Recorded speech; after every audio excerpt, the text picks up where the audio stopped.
Happy Pride Month, everyone! If you don't like Pride, go ahead and click away now because every year since 2023, I do a new design for Pride Month. 3 years ago, it was moths, 2 years ago, it was peacocks, last year I did butterflies, and this year I'm going all out with dragons. But not these kinds of dragons, I mean these kinds of dragons. Let's get into it.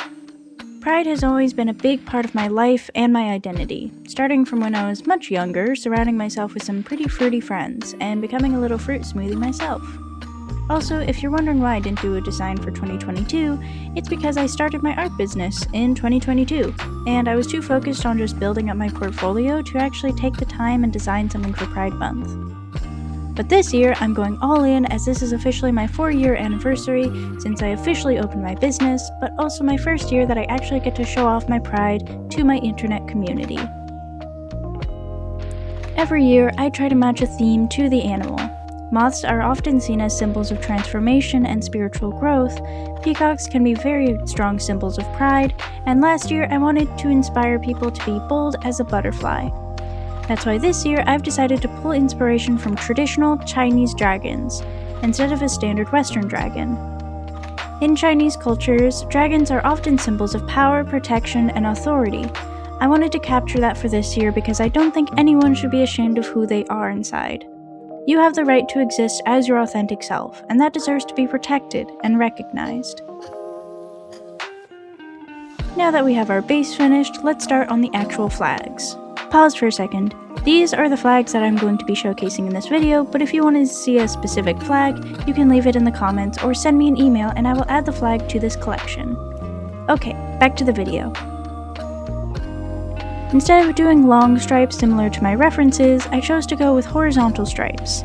I didn't really want to crowd the colors too much, and going with horizontal stripes just gives me a little more flexibility with the colors. The first flag we are making today is a flag I identify with, which is the bisexual flag, starting with a nice deep pink at the top, a thin band of purple, and a deep blue towards the tail. This flag has 3 distinct stripes, but I didn't want to just paste the stripes onto the body of the dragon. I wanted to make sure that it looks like the colors are part of the dragon itself. I took the colors from the actual flag for the most part, but adjusted the saturation and brightness for different tones to help add depth. Here is the final bisexual flag. Next is the gay men's flag, which has 6 stripes, starting with teal shades at the top with a band of white separating from the blue shades at the bottom of the flag. This one was a little more tricky because I wanted to make sure that the stripes were even but not stagnant on the dragon. Just like the first one, I made sure the colors looked like they were part of the dragon rather than just being pasted on.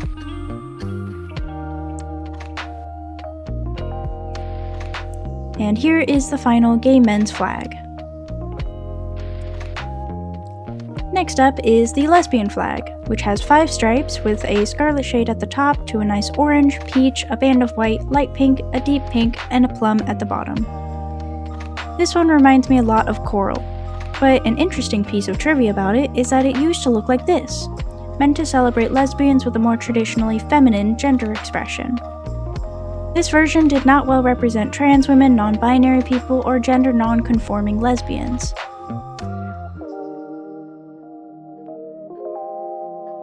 The modern sunset lesbian flag explicitly includes all women, regardless of gender identity or gender expression.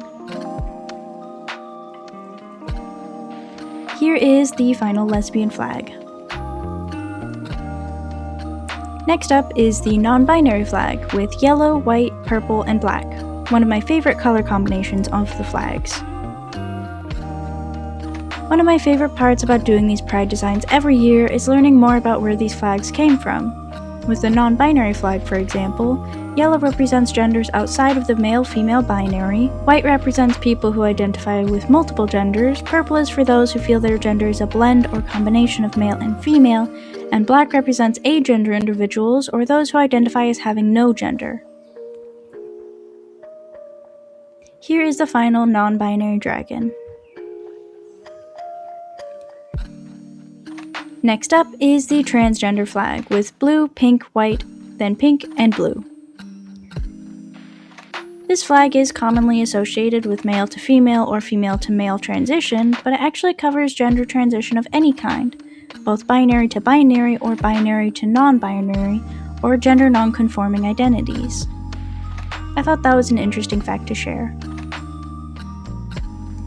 And here is the final transgender flag. Moving on to the pansexual flag, with a bright pink, warm yellow, and sky blue at the bottom.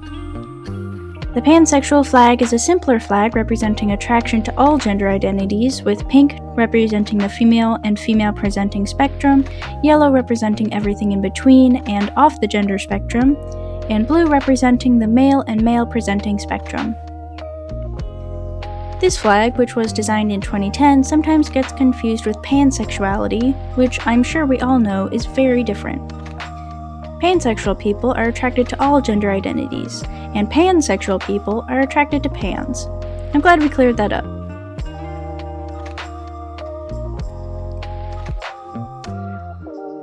And now for the classic rainbow flag with 6 stripes going from red, orange, yellow, green, blue, and purple.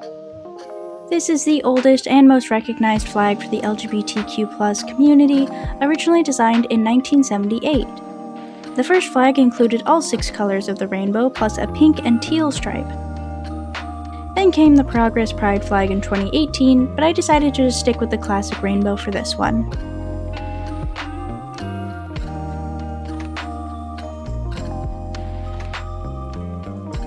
With that, here are all 7 dragons for 2026 Pride. Let me know what you think in the comments, and check out the link in the description to see my 2026 Pride collection available on my website right now. If you feel like I'm missing a flag, please leave a comment or send me an email and I'll make sure to add it to the lineup. YouTube thinks you'll like this video, so go check it out. Until then, I'll see you next time. Bye!